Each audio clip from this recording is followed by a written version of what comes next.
Halo, selamat pagi siswa Ibu kelas 7. Bagaimana kabar kalian hari ini? Ibu harap semua dalam keadaan sehat ya nak. Hari ini kita jumpa lagi dengan pelajaran matematika. Nah, pada pertemuan kali ini Ibu akan melanjutkan materi kita tentang operasi hitung aljabar. Sebenarnya pada pertemuan kita yang lalu kita sudah memulai materi ini, tapi dari hasil pekerjaan atau latihan soal yang telah kalian kerjakan, masih banyak di antara kalian yang sepertinya tidak mengerti dan tidak memahami dari contoh yang telah Ibu berikan, sehingga latihan soalnya banyak yang salah. Nah, baik, Ibu akan mengulang sedikit tentang materi kita yang telah kita pelajari kemarin. Dalam aljabar itu ada beberapa jenis suku ya. Kemarin sudah ada Ibu bilang. Yang pertama itu adalah suku tunggal atau yang satu itu selalu dituliskan berarti hanya satu suku, yaitu bisa kita buat hanya 7 7 atau kita buat 3A ya, kayak gitu, itu bisa. Nah, kemudian ada yang suku dua. Kalau suku dua itu berarti dia nggak sendiri, artinya ada temannya di samping yang dilengkapi dengan ada tanda operasi hitung. Seperti contohnya 5A tambah 10. Ada tanda tambah, berarti ini dua suku. Ini suku yang pertama, ini yang suku yang kedua. Ya. Kemudian kalau suku 3 kayak mana? Sama, tambah satu lagi. Berarti ada 3 suku dalam aljabar tersebut. Misalnya kita buat A tambah B tambah 10. Nah, ini 3 suku. Ini contohnya. Dalam aljabar itu biasanya terdiri dari koefisien dan variabel. Koefisien itu ditandai atau ini sering dituliskan dengan angka ya. Nah, sedangkan yang disebut dengan variabel itu huruf A sampai Z bisa kita tuliskan sebagai variabel dalam aljabar. Nah, kita masuk contoh soalnya. Nah, ini dia. Kemarin juga kita sudah mempelajari cara menghitung jumlah suku atau banyaknya suku dalam satu persamaan aljabar. Ini ada Ibu kasih contoh. Contoh yang pertama, 7A tambah 18 kurang 3A. Sekarang pertanyaan yang pertama yang harus kita kerjakan adalah berapa jumlah suku atau banyak suku dari persamaan ini. Kalau satu jenis, misalnya ini kan ada 7A dengan 3A, maka ini satu suku ya. 18 ini kan tidak ada huruf di sampingnya, maka dia berbeda suku dengan si 3A dan 7A. Jadi ada berapa banyak suku dalam satu persamaan ini? Ini satu ya kan, satu lagi yang ini, berarti ada 2 suku atau suku binom namanya ya nak ya. Nah, bagaimana cara mengoperasikan persamaan aljabar tersebut? Kita bisa tulis. Yang kita tulis adalah unsur atau suku yang sama. Yang sama artinya dia sama-sama punya variabel yang sama atau huruf yang sama. Nah, 7A ini kan ada kawannya 3A. Kita buat 7A kurang 3A. Kenapa kurang 3A, Bu? Karena di sampingnya itu tanda kurang. Maka tandanya ini milik si 3A. Kita buatlah 7A kurang 3A sama dengan berapa? 4A. Tambah, karena tambah ini milik si 18. Tambah 18. Inilah hasilnya. Bu, tidak bisa ditambahkan? Tidak, karena 18 tidak mempunyai variabel yang sama dengan si 4. Hasilnya berhenti sampai di sini saja. Bisa ya? Itu contoh yang pertama. Contoh yang kedua, ini ada 9K tambah 8M kurang 4KM kurang 15K tambah 7KM.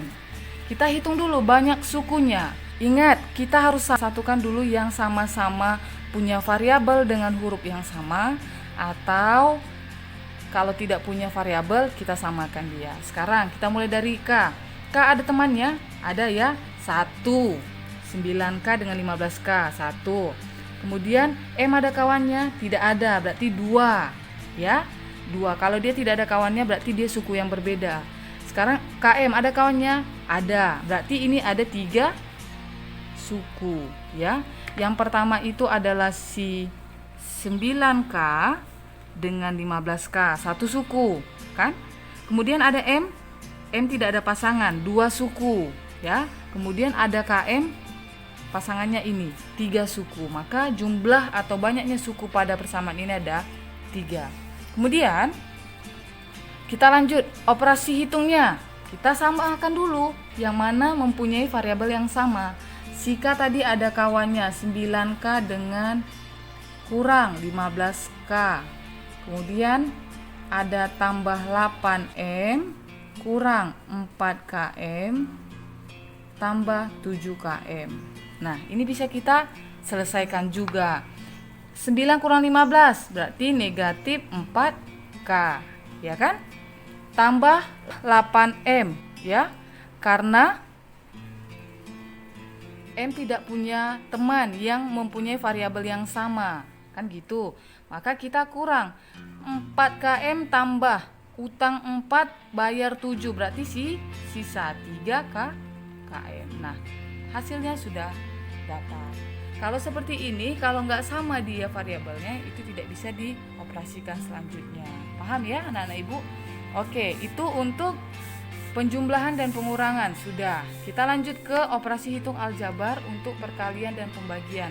Namun pada pertemuan kita hari ini, ibu akan membahas tentang perkalian saja. Perkalian, ini ada perkalian yang pakai suku tunggal, atau nanti ada suku tunggal dengan suku 2 dan suku 2 dengan suku 2 ya. Seperti apa itu contohnya? Ini ada yang pertama, A kali 7 kali B. Nah, untuk menyelesaikan persamaan ini atau contoh soal ini, kita harus samakan dulu, kita dekatkan dulu yang mana yang berupa variabel. Yang koefisien atau angka itu dipisahkan. Maka 7 kali A kali B. Karena A dan B itu sama-sama variabel. Kalau sama-sama variabel dalam perkalian mereka bisa langsung 1 ya. Maka 7 kali A kali B 7AB ya, ini hasilnya.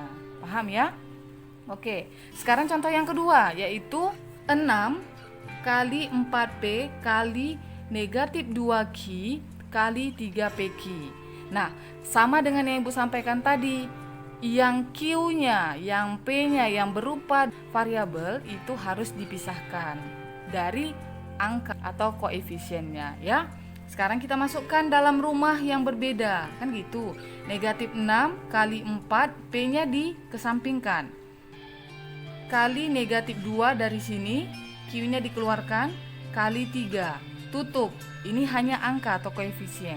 Kali P yang dari 4, Q dari negatif 2, kali PQ dari 3. Maka kalikan negatif 6 kali 4 kali negatif 2 kali 3. Maka negatif kali negatif nanti ini hasilnya akan jadi positif 144. Nah, P kali Q kali PQ, P-nya ada 2 maka jadi P pangkat 2. Q-nya ada 2 jadi Q pangkat 2. Maka hasilnya ada 144 P kuadrat Q kuadrat. Oke? Itu untuk contoh yang kedua. Untuk Ibu tahu kamu paham dari materi yang tentang perkalian ini, kerjakan soal berikut. 7 kali A kali 4B kali 5A sama dengan titik-titik. Pisahkan dulu yang mana yang berupa variabel. Pisahkan yang mana berupa koefisien atau angka. Kalau dia sama nanti hurufnya, maka jadi A kuadrat, pakai kuadrat dia. Tapi kalau berbeda, maka buat di sampingnya. Paham ya anak-anak ibu? Itu tadi contoh yang suku tunggal kali dengan suku tunggal. Bagaimana kalau suku tunggal kali suku 2? Ya, ini ada contohnya. X kali 3X tambah 5. Yang ini suku tunggal, yang di dalam ini suku 2. Kan gitu? Oke, cara mengalikannya atau mengoperasikannya dengan X kali, tanda panah ini artinya dikalikan ke dalam untuk si 3X, dan juga X dikalikan untuk si 5. Maka dapat dihasilkan X kali 3X tambah, kenapa tambah Bu? Karena tanda tambah di sini.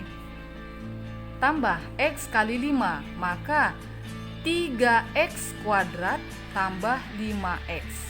Paham ya anak-anak ibu semuanya? Yang kedua, ini ada juga.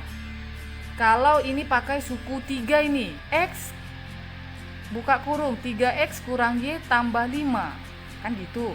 Maka caranya sama dengan yang di atas, dikalikan ke dalam. X ketemu dengan 3X, X ketemu dengan Y, X juga ketemu dengan si 5. Nah, maka hasilnya adalah, sorry ini terbalik tapi sama aja artinya. Jadi 3X kali X kurang. Kenapa kurang, Bu? Karena tanda kurang di soal. X yang dari sini, buka kurung Y yang ini, tambah. Kenapa tambah, Bu? Karena tanda tambah di sini. X kali punya si 5. Berarti 3X kuadrat kurang XY, ini dikalikan ya nak, tambah 5X. Paham ya anak-anak ibu semuanya? Ini untuk contoh soalnya. Untuk mengetahui kalian paham dengan materi yang telah ibu sampaikan, kalian kerjakan soal yang ini. A buka kurung 3A tambah 8B. Maka bagaimana cara mengoperasikannya? Kalikan ke dalam dan ini kalikan ke dalam. Paham ya? Itu materi kita hari ini. Ada 2 soal yang harus kalian kerjakan. Maka tulis catatan atau materi yang telah ibu sampaikan dan kerjakan tetap di buku catatan kalian. Kalau tidak mengerti, tanyakan. Jangan malu bertanya. Malu bertanya sesat di jalan, kamu tidak dapat apa-apa nanti. Oke, selamat belajar. Tetap semangat anak-anak ibu.